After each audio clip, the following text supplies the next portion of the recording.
morning guys and welcome back to my channel. So for today, ang ituturo ko pa sa inyo is paano magpalit ng engine support ng Vios. Ito Vios manual 2012J. So same lang naman sa lahat ng Vios yan. Yung logic niya na pagpapalit ng engine support parehas lang. So nagkaiba lang yun sa bracket. Yung itsura ng bracket doon lang yung nagkakaiba, pero yung logic parehas lang yun. So yun, before tayo mag-start guys, please don't forget to like the video, subscribe, and hit the notification bell. Before kayo magbaklas ng engine support, reminder lang, suportahan nyo po ng jack stand yung makina. Ayan. Habang hindi pa kinakalas yung engine support, suportahan nyo po ng jack stand para hindi bumaba yung makina. So ito kasi may battle jack ako, so battle jack yung ginamit ko para mas madali. So kung wala naman, okay lang din yan. Ang unang-una nyo naman tatanggalin dyan is yung battery. So ito tinanggal ko na. Madali lang naman to, basic lang yan. Tatanggalin nyo lang. Basta laging ano yan, for safety precaution, pag magtatanggal kayo ng battery, mauuna palagi ang negative, tapos positive. Yun. Pag ikakabit nyo naman, positive mauna, negative ang mahuhuli. Parang baliktad lang siya. Tapos susunod yung bracket. Ito yung bracket ng ating battery. In-unbolt ko na lahat yan para hindi umaba yung video. So yun, pag natanggal nyo na yung mga nut, angat nyo lang to guys. Napakadali lang yan. Tanggalin nyo lang yung makakabit kasi may nakakabit dito na wire. Pero ano lang naman yun, naka-clip lang yan. So tanggalin nyo lang to, angat nyo lang to. Ipitin nyo muna itong mga wire, tapos angat nyo lang to.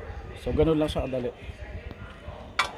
Tapos yun, lapit natin. Tapos ito ngayon yung ating engine support. Yun, Avanza Vios 2012 po ito ha. So ang tatanggalin nyo naman dyan, yun yung 4 bolts sa baba. Apat yan. Ito 1, 2, 3 1, 2, 3, 4. Tapos ito 5, 6, 7, 8, 9. Dalawa sa gilid. So yun yung sabi ko, kailangan nyo dito socket. Kasi hindi mahirap didukutin to ng wrench. So ayan, pinagtatanggal ko na yung bolt para mas madali siyang para hindi umaba yung video natin. So pag natanggal na yan, kaya ito yung sinasabi ko, kaya kailangan naka-jack ito. Kasi oras na hindi yan naka-jack, pag tinanggal nyo to, hihigpit yan kasi bababa yung makina. Kaya kailangan yan. Tapos syempre pag kinabit natin to, kailangan nakadikit yung engine support sa makina. Kaya kailangan i-jack mo rin yun.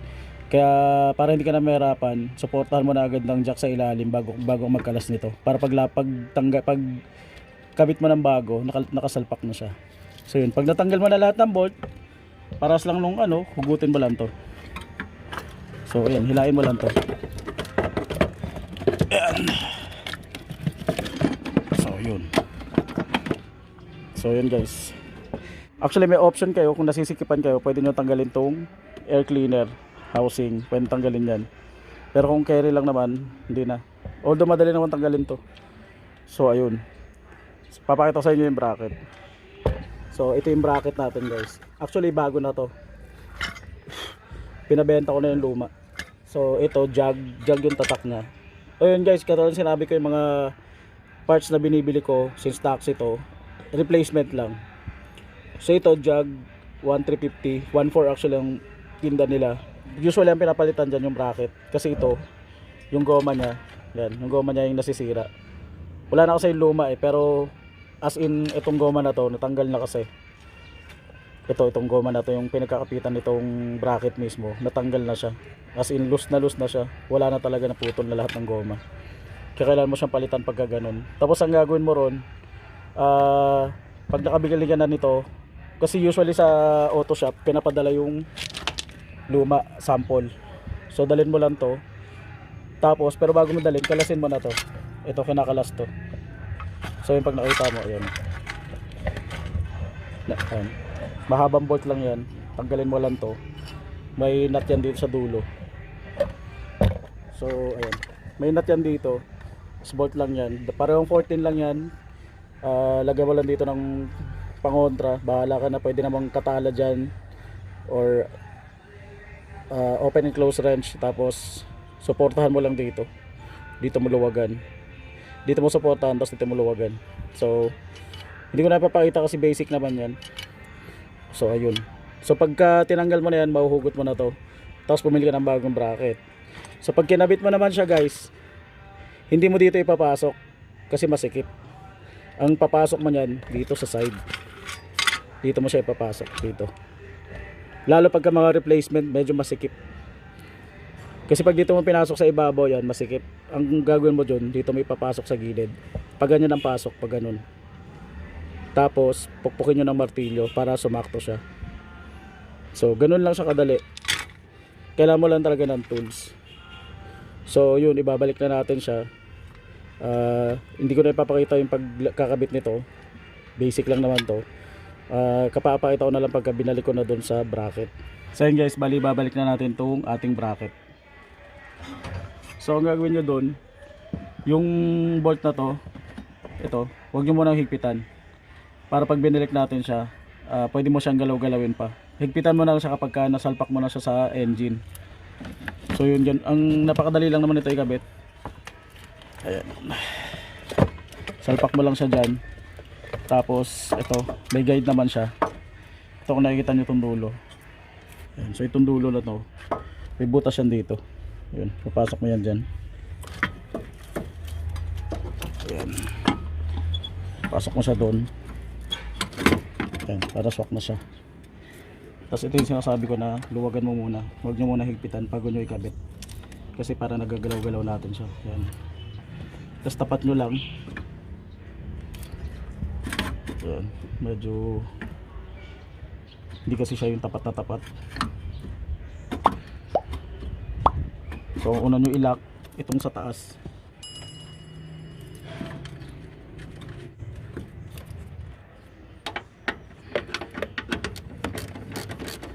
Huwag nyo mo nang higpitan ng husto. Yung ilalak mo lang ng ganyan pero nagagalaw-galaw pa. Huwag na natin higpitan yan pag nakabit na lahat. Kasi mas mahirap yun sa baba. So ayun guys, tinanggal ko na rin yung air filter housing natin. Medyo mahirap masikip. Supposedly kasi guys, kapag ang pagkabit talaga nito, unahin mo yung bracket, ihuhuli mo tong bracket mismo ng engine. Yung problema kasi, since replacement, masikip kasi siya. Hindi siya kayang, dito ko siya ilalagay kasi masikip. Pinukpok ko pa yan dun sa labas. So kung dito ko ilalagay, hindi ko ito makakabit.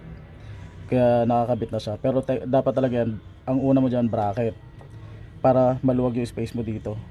Tapos saka mo ngayon ikakabit yung ito last. Kaya mas maganda talaga pag bumili kayo nito, since private naman yung original, para sakto ang butas. Nahirapan kasi ako dahil ito, mga butas niya hindi sakto. Kasi hindi ko rin siya matanggal kasi pag tinanggal ko yan, hindi ko na makakabit mamaya. So ito wala akong magagawa, kaya binaklas ko na lang. Although madali lang naman siya baklasin para lang mas lumuwag. Replacement, pero kung original yan ay maghihirap yan.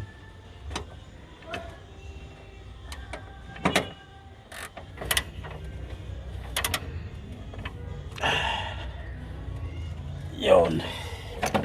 So yun guys, natapos din tayo.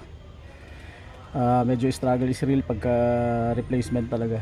Pero ulitin ko, pag original po yan, unahin nyo ikakabit yung pinaka engine support. Ito yung nasa ibabaw, para maluwag yung dudukutin yung mga screw dito. Pag balik kayo ng nut, mas madali. So yun guys, pag nakabit nyo na itong engine support, ang susunod nyo ikakabit yung bracket ng engine mismo. So ang gagawin nyo dito, huwag nyo muna higpitan, parang nagagalaw-galaw pa natin pag kinabit natin siya. So pag nakabit nyo na lahat ng bolt, saka nyo higpitan to, tapos tanggal nyo na yung jack, tapos na yun. Kasi babalik na natin lahat. So yun muna gagawin natin. Jack ko muna yung makina kasi pinaba ko yan.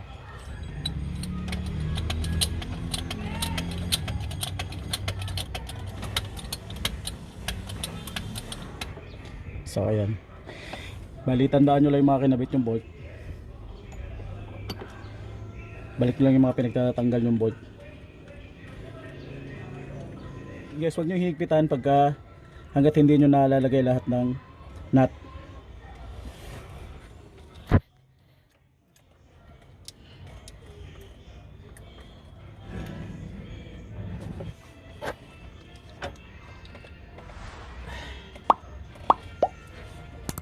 So guys, pag hiligpitan nyo to, yung dito sa may banda, ilulusot nyo muna rito sa sakit. Tanggalin nyo muna yung ulo kasi hindi papasok. Yan to. Ito pag higpit nyan. Ayan, tanggalin nyo mapasok nyo to dito, tapos sa kanya kabit to. Tapos yan ang paghigpit nyan. Kaya kailangan nyo may sakit. Yan natin higpitan ng gusto. May isa pa eh. So yan guys, nakabit na natin lahat ng bolt. So pwede na natin siyang higpitan ngayon. Lahat higpitan na natin para ibababa na natin yung makina.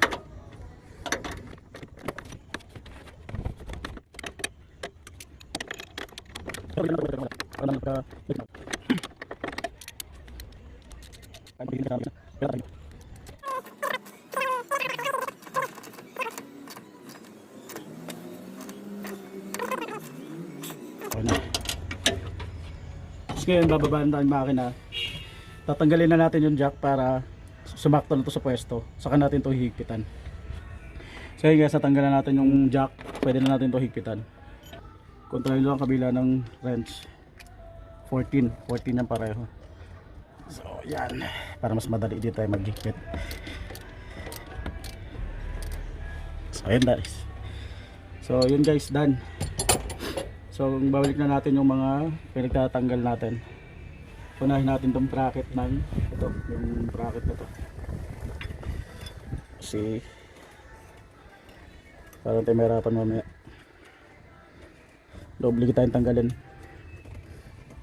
Pero kung sakto yung butas natin, hindi na kailangan tanggalin yan.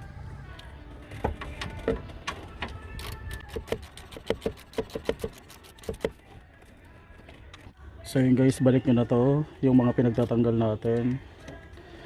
Ingatan nyo lang, baka may maipit. So yan, dito yan. So babalik na natin yung bracket ng battery. So napakadali lang naman ito.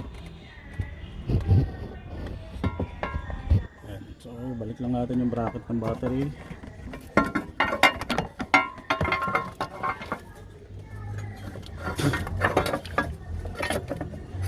So ayan, tatlong sakit, 3 volt lang yan, 1, 2, 3. So yun,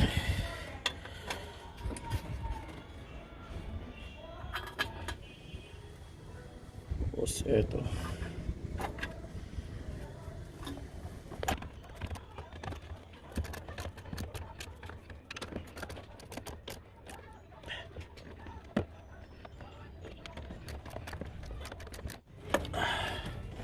apat pala yan guys, apat.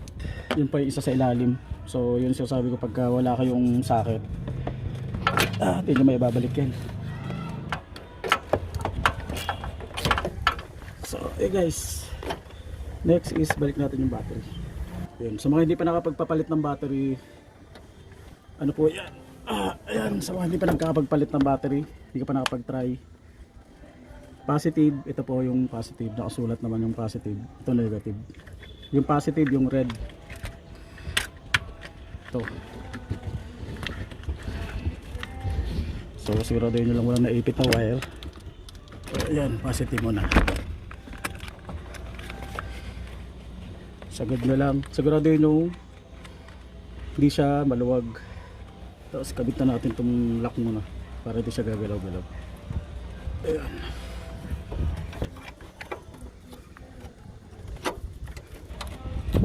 Kita na natin ito.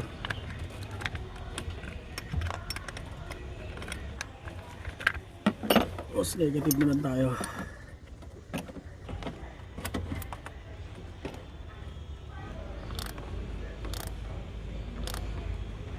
Yun. So tapos na tayo guys. Hindi naman siya simple pero kayang kaya. Especially kapag original yung binili nyo na engine support, hindi kayo mahihirapan yan. Medyo ito naging challenging lang kasi hindi pantay yung butas. Since ano nga siya, replacement. So kaya pag bibili kayo, make sure na original. So yun lang guys. Again, don't forget to like the video. Subscribe palagi. Huwag niyo pong kalimutan mag-subscribe, like, subscribe, and hit the notification bell. So yun lang guys. Stay safe and God bless.